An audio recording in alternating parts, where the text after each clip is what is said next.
প্রণাম।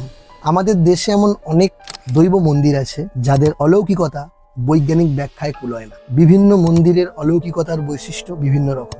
বঙ্গোপসাগরের তীরে অবস্থিত এরকমই এক দৈব মন্দির যেন রহস্যের আবরণে মোড়া। সমস্ত বৈজ্ঞানিক ব্যাখ্যা এখানে এসে ব্যর্থ হয়ে যায়। এই মন্দিরের গম্বুজের ছায়া পড়ে না কোথাও। হাওয়া এখানে বিপরীতমুখী। মন্দিরের গম্বুজের উপর দিয়ে উড়ে যেতে পারে না কোনো পাখিও, এমনকি উড়তে পারে না কোনো রকম ফ্লাইং অবজেক্ট। হ্যাঁ, আমরা কথা বলছি উড়িষ্যার পুরী শহরে অবস্থিত শ্রী শ্রী জগন্নাথ দেবের দৈব মন্দির সম্পর্কে। শুধু এইটুকুই নয়, এইরকমই আরো অনেক অলৌকিক ঘটনা নিত্যদিন ঘটে চলেছে শ্রী শ্রী জগন্নাথ দেবের মন্দিরের ভিতরে, যা আমাদেরকে অতিশয় অবাক করে।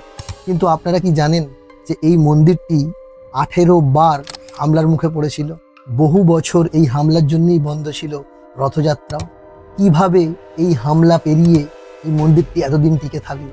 কিভাবেই বা হয় ভগবান শ্রী শ্রী জগন্নাথ দেবের নবকলেবর অনুষ্ঠান? এই বা স্থাপন করেছিল জগন্নাথ দেবের এই দৈব মন্দির? এরকমই কতগুলি প্রশ্নের উত্তর খোঁজার চেষ্টা আমরা আজকের এই ভিডিওতে করব। ভিডিওটি শুরু করার আগে আপনাদের কাছে একটি ছোট্ট অনুরোধ।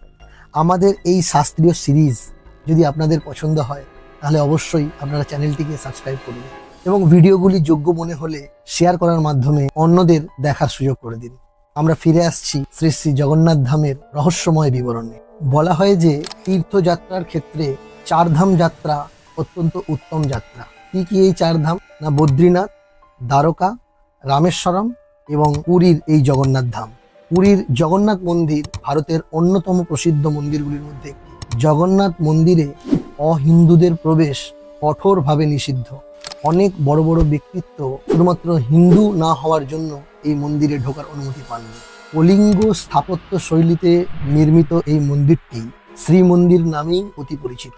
গর্ভগৃহের মাথায় রয়েছে একটি উচ্চ শিখর বা চূড়া। সেই চূড়ার মধ্যে রয়েছে একটি দিব্য চক্র। সেই চক্রের ওপর উড়ে চলেছে একটি ধ্বজা বা পতাকা। এই যে পতাকা বা ধ্বজার ওড়া, এটিও একটি অলৌকিক ঘটনার নিদর্শন। সাধারণত পতাকা বা ধ্বজা হাওয়া যেদিকে বয় সেদিকেই ওড়ে, কিন্তু পুরীর গম্বুজের ওপরে লাগানো এই ধ্বজা চলন কিন্তু বিপরীতমুখী। হাওয়া যেদিকে চলে তার বিপরীত দিকে এই পতাকা বা এই ধ্বজা উড়তে থাকে। গম্বুজের মাথায় যে চক্রটি লাগানো হয়েছে সেই চক্রটি পুরীর যে কোনো স্থান থেকে দর্শন করা যায়। কিন্তু অলৌকিক ব্যাপার হচ্ছে যে স্থান থেকেই সেই চক্রটি দর্শন করা হোক না কেন, মনে হবে যে চক্রটির সামনের দিকটিই দেখা যাচ্ছে। মন্দিরে রয়েছে 4টি দ্বার: উত্তর দ্বার, দক্ষিণ দ্বার, পূর্ব দ্বার এবং পশ্চিম দ্বার। উত্তর দিকের দরজাটি হস্তিদ্বার, দক্ষিণ দিকের দরজাটি অশ্বদ্বার নামে পরিচিত, পূর্ব দিকের দরজা সিংহদ্বার এবং পশ্চিম দিকের দরজা ব্যাঘ্রদ্বার। মন্দিরের প্রধান দ্বার অর্থাৎ সিংহদ্বারের রক্ষক 2 দেবতা, জয় এবং বিজয়। মূল প্রবেশ পথের সামনে রয়েছে অরুণ স্তম্ভ নামক একটি স্মৃতিস্তম্ভ। ক্ষুরদার রাজা কোণার্কের সূর্য মন্দির থেকে এটি নিয়ে আসেন। শ্রী জগন্নাথ দেবের এই দৈব মন্দিরটি এমনভাবে নির্মিত হয়েছে যে এর গম্বুজটির ছায়া কোনোভাবেই কোনো দিকেই মাটি স্পর্শ করে না। এই মন্দির চত্বরে আরও একটি আশ্চর্যকর বিষয় হলো জগন্নাথ দেবের মহাপ্রসাদ নির্মাণের যে রান্নাঘর, সেই রান্নাঘরটি। বলা হয় যে 1000 হোক কিংবা 1 লক্ষ হোক, যতজনই দর্শনার্থী আসুন, এই রান্নাঘরে এমনই রান্না হয় যে সকলেই প্রসাদ পান, না প্রসাদ কম পড়ে এবং না প্রসাদ ফেলা যায়। প্রসাদ নির্মাণের যে প্রসেস, সেই প্রসেসটিও অত্যন্ত আশ্চর্যজনক। 7টি হাঁড়ি ওপর চাপিয়ে তলায় আগুন দিয়ে জগন্নাথ দেবের মহাপ্রসাদ নির্মাণ করা হয়।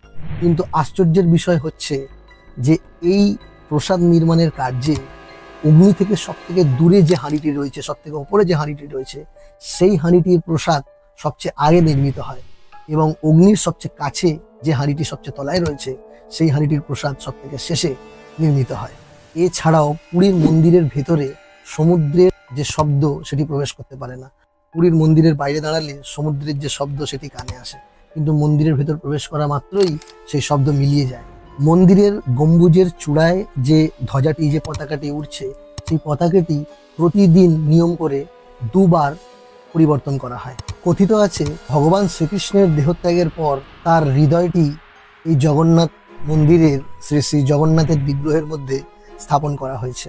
রাজা ইন্দ্রদ্যুম্ন এই মন্দিরটি প্রতিষ্ঠা করেছিলেন। পৌরাণিক কাহিনী অনুসারে ব্যাধের তীর দ্বারা আঘাতপ্রাপ্ত হয়ে ভগবান শ্রীকৃষ্ণ যখন দেহত্যাগ করলেন, তখন পাণ্ডবরা তাঁর দেহের অন্ত্যেষ্টিক্রিয়া সম্পন্ন করল।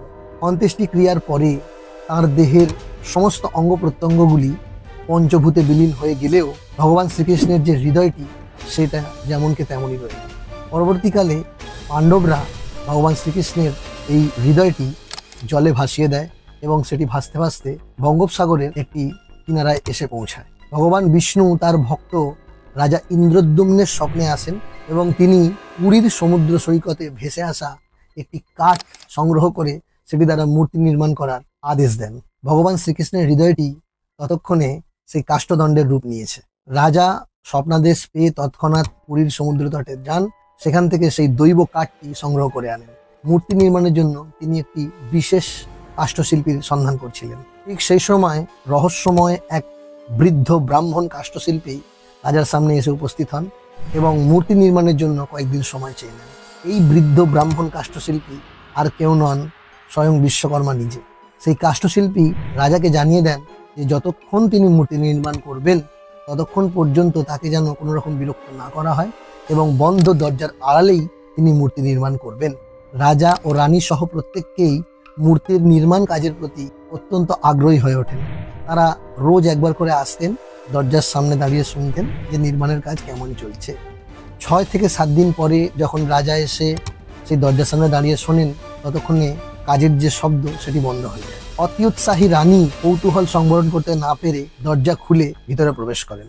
ভিতরে প্রবেশ করে তিনি দেখেন যে 3টি মূর্তি তৈরি হচ্ছিল, কিন্তু সেই 3টি মূর্তি এখন অর্ধসমাপ্ত এবং মূর্তির যিনি নির্মাতা ছিলেন তিনি ইতিমধ্যেই দরজা খোলার সঙ্গে সঙ্গেই অন্তর্ধান হয়েছেন।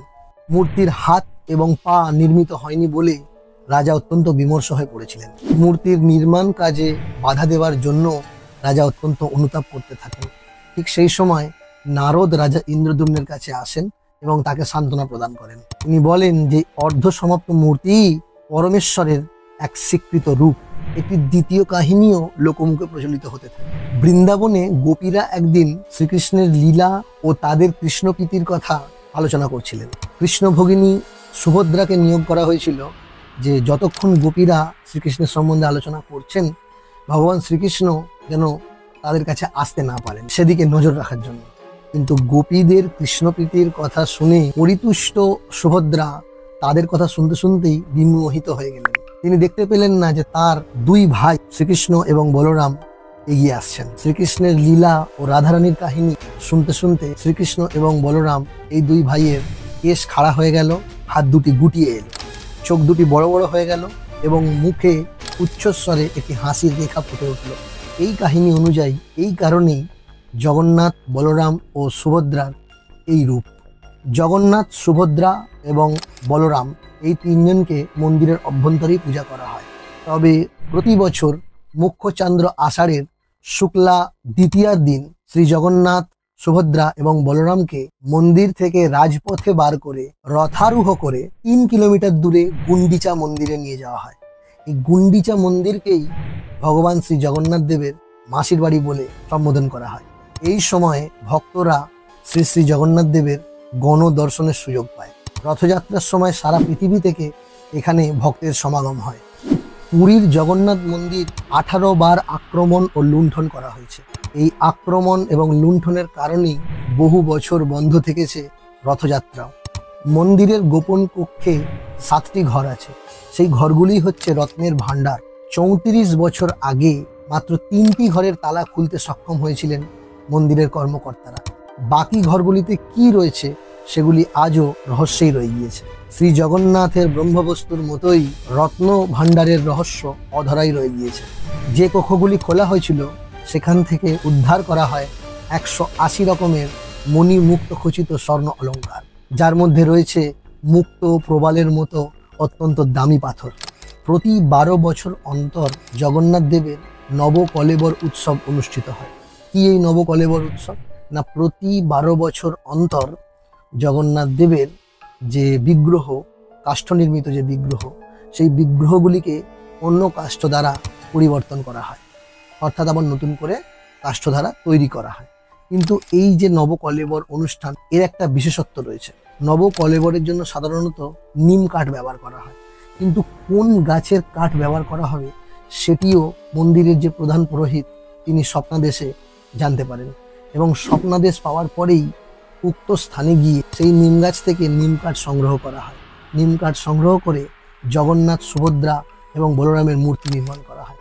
মূর্তি নির্মাণের পরে নবকলেবরের সময় পুরনো মূর্তি থেকে সেই যে শ্রীকৃষ্ণের যে হৃদয় বা যেটাকে বলা হচ্ছে ব্রহ্মবস্তু, সেটিকে নতুন মূর্তির মধ্যে স্থাপন করা হয়।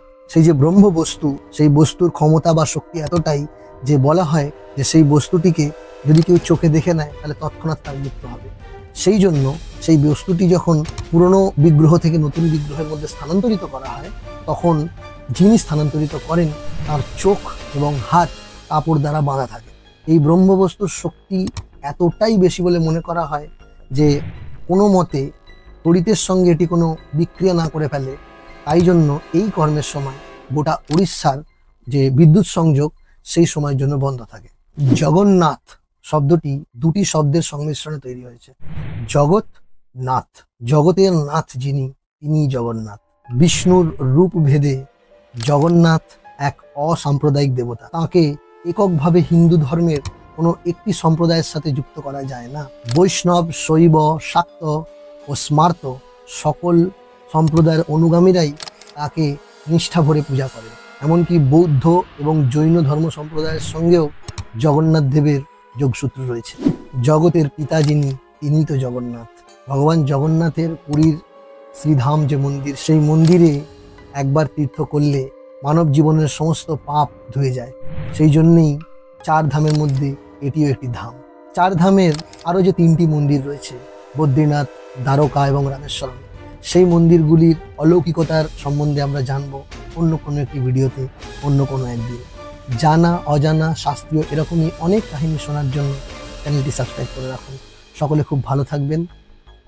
প্রণাম।